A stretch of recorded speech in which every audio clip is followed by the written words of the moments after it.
श्वसन गुणांक, श्वसन गुणांक क्या होता है? श्वसन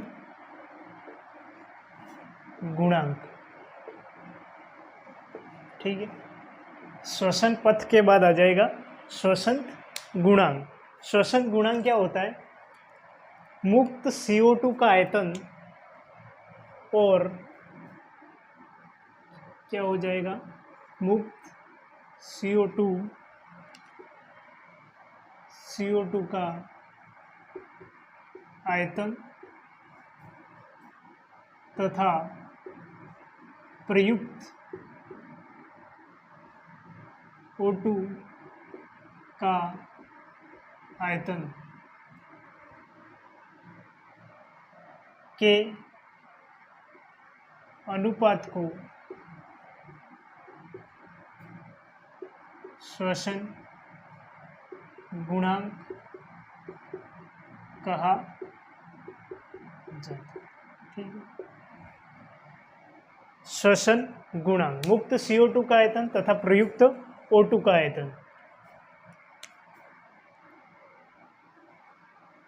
RQ। श्वसन गुणांक, श्वसन गुणांक RQ फैक्टर। श्वसन गुणांक जो है मुक्त CO2 का आयतन ओपन प्रयुक्त O2 का आयतन। अगर इसकी जगह प्रकाश संश्लेषण की बात होती, प्रकाश गुणांक, तो जस्ट इसके विपरीत हो जाता, ठीक है। श्वसन गुणांक मुक्त CO2 का आयतन ओपन प्रयुक्त O2 का आयतन। अगर कोई पूछे कार्बोहाइड्रेट का श्वसन गुणांक कितना होता है, तो कार्बोहाइड्रेट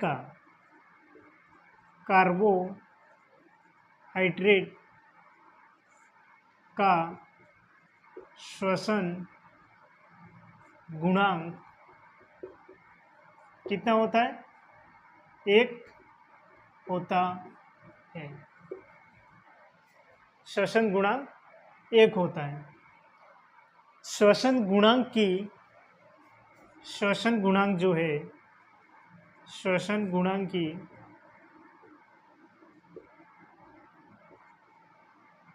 कोई इकाई या विमा नहीं होती है।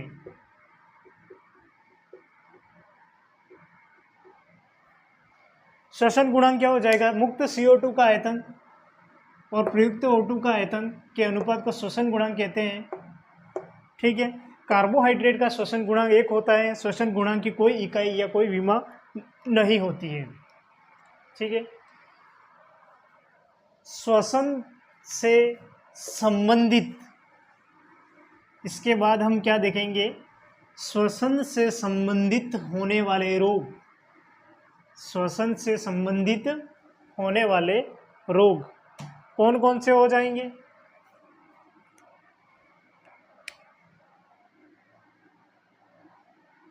श्वसन से संबंधित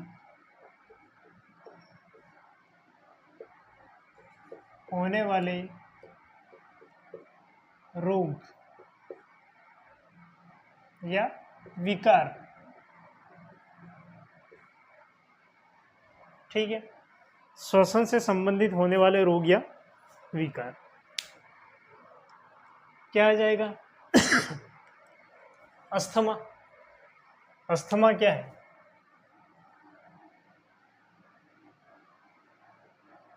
अस्थमा श्वसन से संबंधित रोग है। श्वसन से संबंधित रोग है। यह एक एलर्जी रोग है। कौन सा रोग है? एलर्जी रोग है। इसमें क्या होता है? श्वसन, सांस लेने में परेशानी आती है। इस रोग में सांस लेने में परेशानी, सांस लेने में परेशानी आती है। ब्रोंकिया में सूजन आ जाती है। कहाँ सूजन आ जाती है?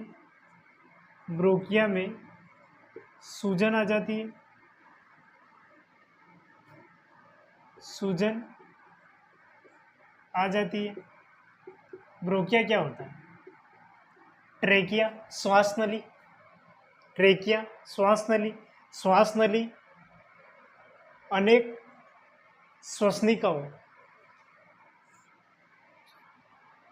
श्वसनिकाओं में विखंडित होती है, जिसे क्या कहा जाता है? ब्रेंकियोल कहा जाता है। ब्रेंकियोल का बताया था, ब्रेंकियोल जो होता है वायु कुपिकाओं में जाकर खुलता है।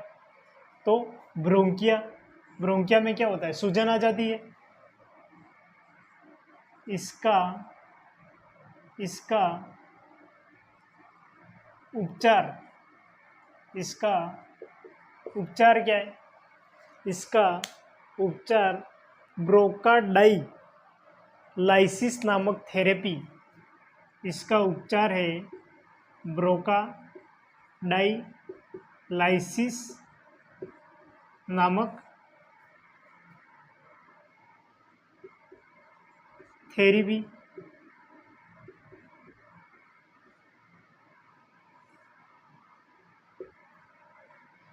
क्या हो गया? अस्थमा हो गया। यह एक एलर्जी रोग है। कौन सा रोग है? एलर्जी रोग है। इसमें क्या होता है? सांस लेने में दिक्कत आती है, सांस लेने में परेशानी आती है। ब्रोंकिया क्या हो गया? ट्रेकिया जो होता है वो श्वास नली होती है।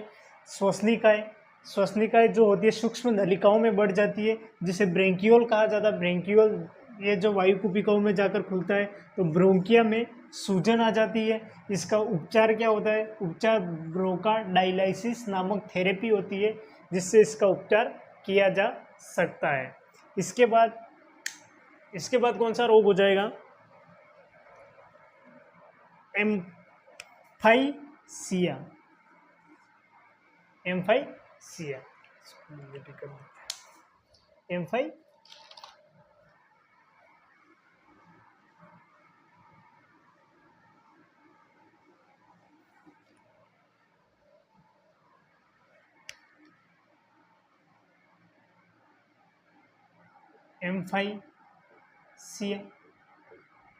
ठीक है।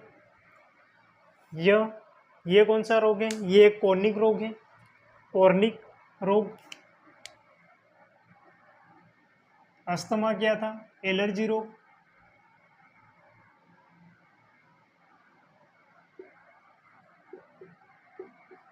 कॉर्निक रोग है। किससे होता है? धूम्रपान का सेवन करने से होता है। धूम्रपान का सेवन करने से ये रोग होता है धूम्रपान का सेवन करने से। इसमें क्या होता है? वायु कुपिकाओं में क्षति होती है। वायु कुपिकाएं श्वसन की संरचनात्मक एवं क्रियात्मक इकाई। वायु कुपिकाओं में क्षति, वायु कुपिकाओं में क्षति होती है।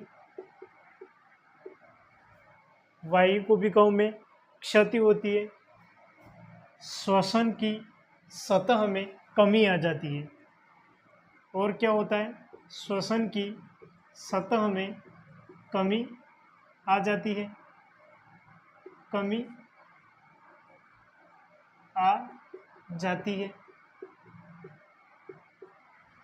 ठीक है।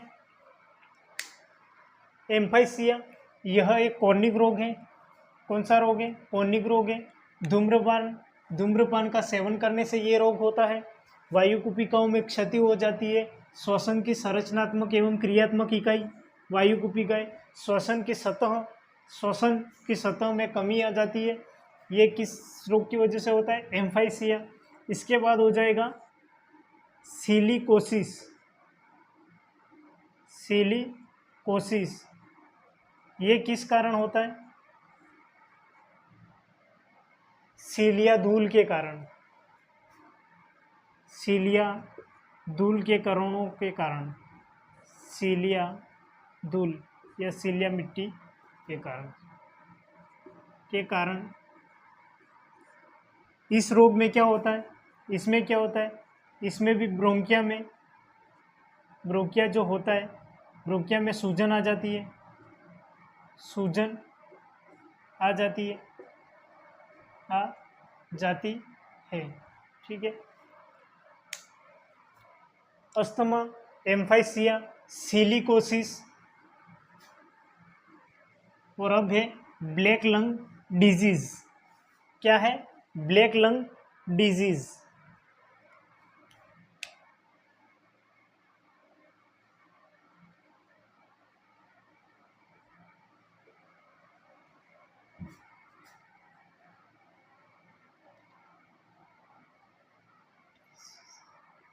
Black lung disease, black lung disease क्या होता है? यह कोयले से होता है। किससे होता है? यह कोयले से होता है, कोयले से होता है, कोयले से होता है। फेफड़े काले पड़ जाते हैं। फेफड़े क्या हो जाए? फेफड़ों का जो रंग होता है, फेफड़ों का रंग, फेफड़े काले पड़ जाते हैं, फेफड़े काले पड़ जाते हैं। शरीर का रंग कैसा हो जाता है? शरीर का रंग कैसा हो जाता है?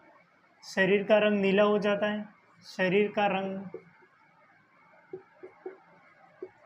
नीला हो जाता है। इसे ब्लू बेबी सिंड्रोम कहा जाता है। क्या कहा जाता है? ब्लू बेबी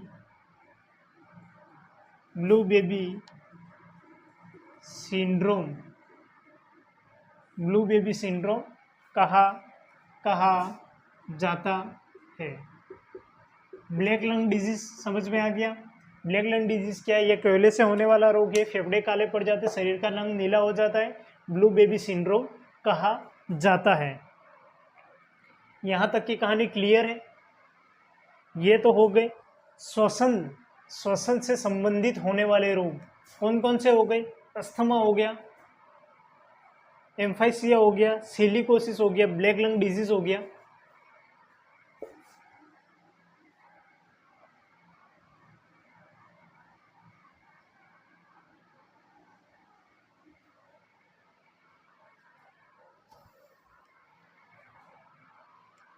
कुछ चीजें और देख लेते हैं। शरीर में ऊर्जा, शरीर में ऊर्जा किस रूप में प्राप्त होती है? एटीपी के रूप में, एटीपी के रूप में।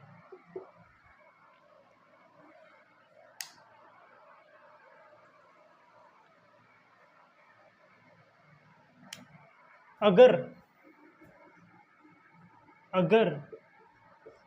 कोई व्यक्ति द्वारा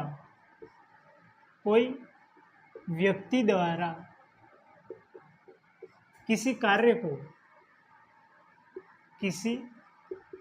को किया जाता है तो एटीपी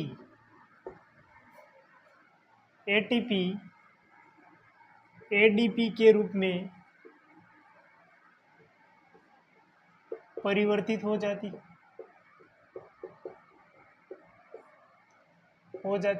ठीक है।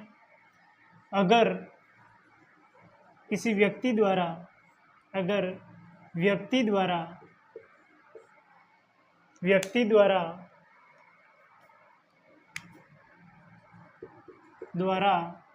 भोजन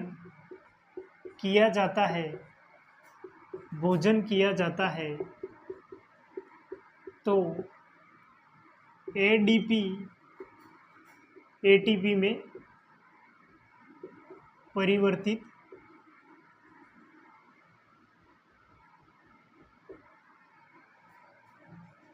हो जाती है। ATP, ADP. अगर किसी व्यक्ति द्वारा कोई कार्य किया जाता है, एटीपी जो है वो एडीपी के रूप में रूपांतरित हो जाएगी, और व्यक्ति द्वारा अगर भोजन किया जाता है तो एडीपी एटीपी के रूप में रूपांतरित हो जाती है। ठीक है, एटीपी और एडीपी।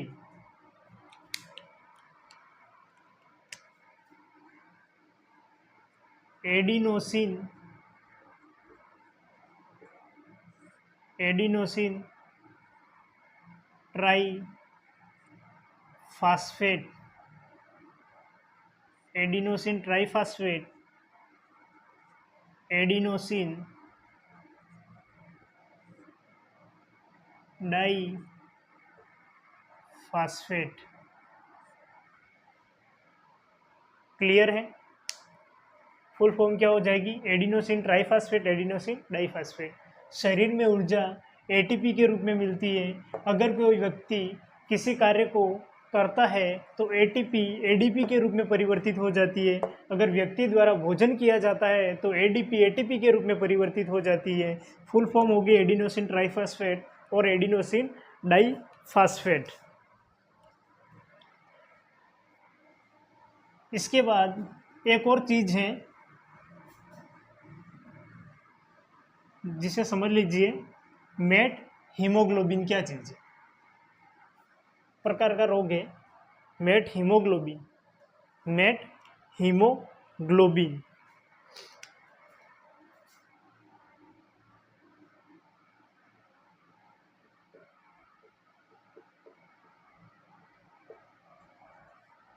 मेट हीमोग्लोबिन, हीमोग्लोबिन में, हीमोग्लोबिन में क्या होता है? हीमोग्लोबिन में, हीमोग्लोबिन में क्या होता है? Iron, iron. Fe+2 है तो फेरस हो जाएगा, Fe फेरम, Fe3 फेरिक हो जाएगा। हीमोग्लोबिन में आयरन होता है। क्या होता है? आयरन होता है। आयरन की ऑक्सीकरण अवस्था, ऑक्सीकरण, आयरन की ऑक्सीकरण अवस्था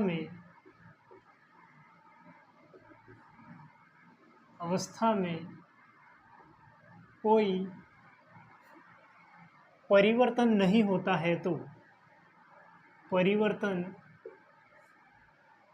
नहीं होता है तो ऑक्सीजन, तो O2 परिवहन अच्छा होता है।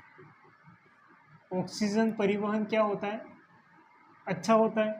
अगर आयरन की ऑक्सीकरण अवस्था जो होती है, ऑक्सीकरण अवस्था में अगर कोई परिवर्तन नहीं होता है तो ऑक्सीजन परिवहन क्या होता है? अच्छा होता है। लेकिन जब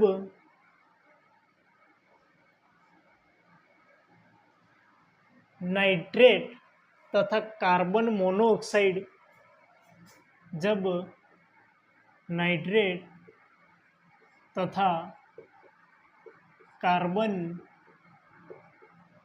मोनोऑक्साइड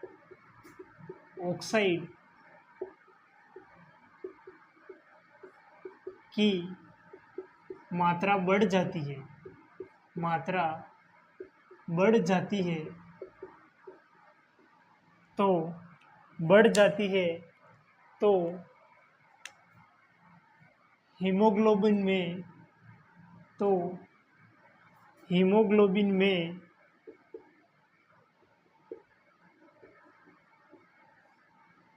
में आयरन की ऑक्सीकरण अवस्था में ऑक्सीकरण अवस्था में क्या हो जाता है, परिवर्तन आ जाता है, परिवर्तन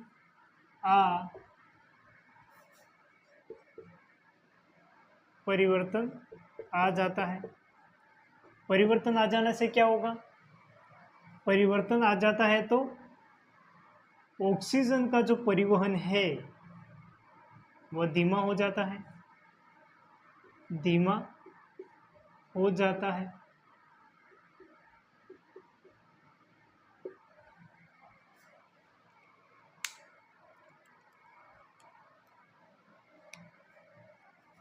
अर्थात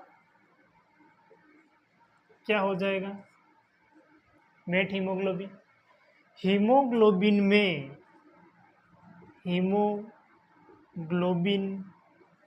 में हीमोग्लोबिन में आयरन Fe+2 Fe+2 जब Fe+3 में परिवर्तित हो जाता है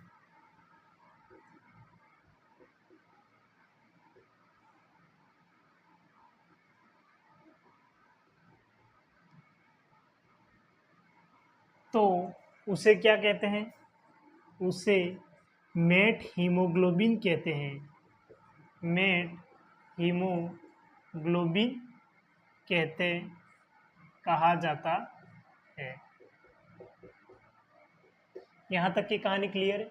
मेट हीमोग्लोबिन क्या चीज़ है, हीमोग्लोबिन में आयरन की ऑक्सीकरण अवस्था में अगर कोई परिवर्तन नहीं होता है, अगर कोई परिवर्तन नहीं होता है तो ऑक्सीजन का जो परिवहन है वो अच्छा होता है। लेकिन जब नाइट्रेट तथा कार्बन मोनोऑक्साइड की मात्रा अगर बढ़ जाती है तो हीमोग्लोबिन में आयरन की ऑक्सीकरण अवस्था में क्या हो जाता है, परिवर्तन आ जाता है, जिससे ऑक्सीजन परिवहन जो होता है वो धीमा हो जाता है।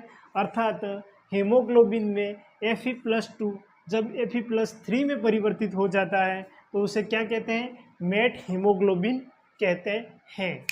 ठीक है, यहाँ तक की कहानी क्लियर है।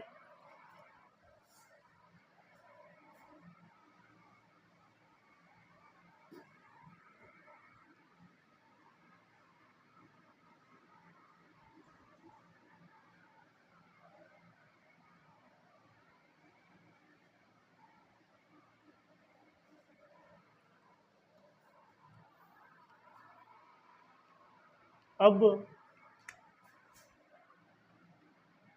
ब्लू बेबी सिंड्रोम क्या है, हीमोग्लोबिन में क्या,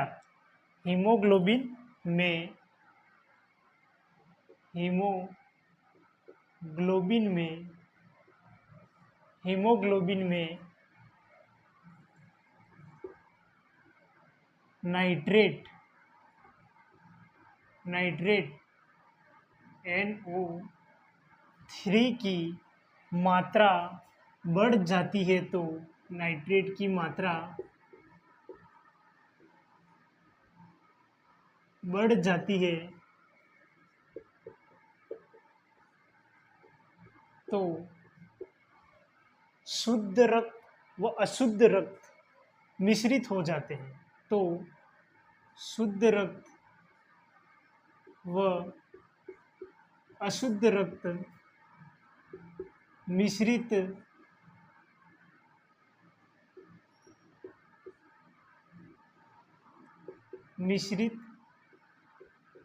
हो जाते हैं,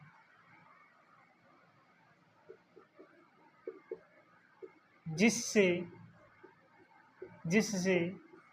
शरीर का रंग नीला हो जाता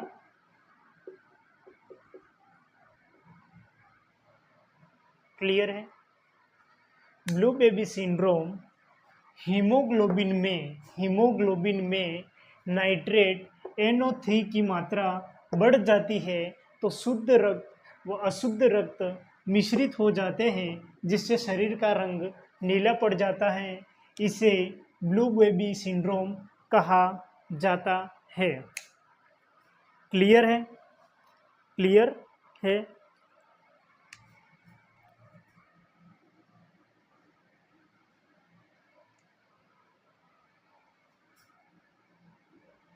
इसके बाद केचुआ, जोंक, मेढक में श्वसन केचुआ है, जोंक है, मेढक है। मेढक में श्वसन किसके द्वारा होता है? त्वचा द्वारा होता है। केचुआ, जोंक, मेढक में श्वसन जो होता है वो त्वचा द्वारा होता है। कीटों में किसके द्वारा होगा?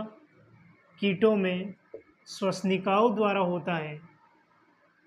कीटों में श्वसन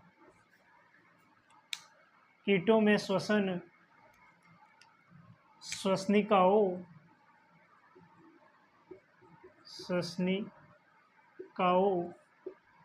द्वारा होता है। जल में पाए जाने वाले जलीय जीवों का श्वसन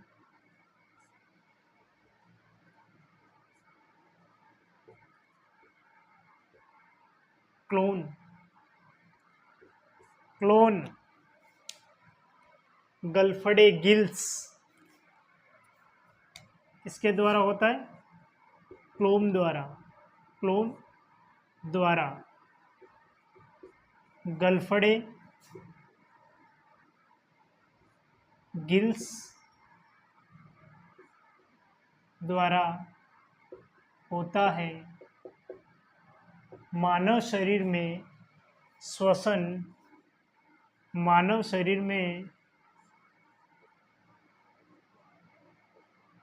श्वसन किसके द्वारा होता है? किसको नहीं पता है? सबको आता है। फेफड़ों द्वारा होता है। क्लियर है? केचुआ, जोंक और मेढक में श्वसन त्वचा द्वारा। कीट जो होते कीट में श्वसनिकाओं द्वारा। जलीय जीवों में क्लोम द्वारा। मानव शरीर में फेफड़ों द्वारा श्वसन होता है। यहाँ तक की कहानी नीट एंड क्लियर है। हमने क्या देखा? श्वसन पथ के बारे में। श्वसन पथ में क्या आ गया अपने? ग्लाइकोलाइसिस आ गया।